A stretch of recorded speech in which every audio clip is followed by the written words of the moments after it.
Hello guys, good morning. আজি মৰ্নিঙত আজি দেওবাৰ সানডে স্পেশাল হৈ গ'ল গাহৰি মাংস। 2 কেজি গাহৰি লৈ আহিলোঁ। এতিয়া আমি ধুনীয়াকৈ ধুই মেলি এতিয়া বইল কৰিম। আগতীয়াকৈ ধুই লওঁ ধুনীয়াকৈ। দেখিছে না এপোৱামান হৈ যাব এতিয়া।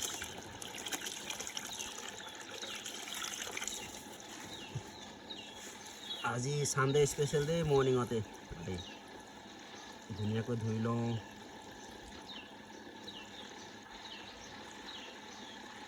গাহৰি মেইন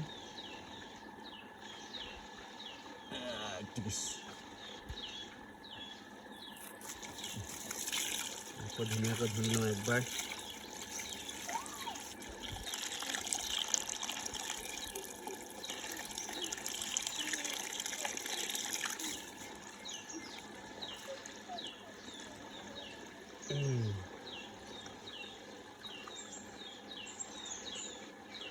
এতিয়া ধোৱা হৈ গৈছে, পানী অকণমান দি পেলাই এতিয়া পুৰা বইল কৰিম আৰু তাৰপিছত ড্ৰাই ফ্ৰাই কৰিম। ইয়াত হৈ গ'ল। অ'কে লেটছ গ'। এয়া দেখিছে না গাহৰি 2 কেজি লৈ আহিছোঁ।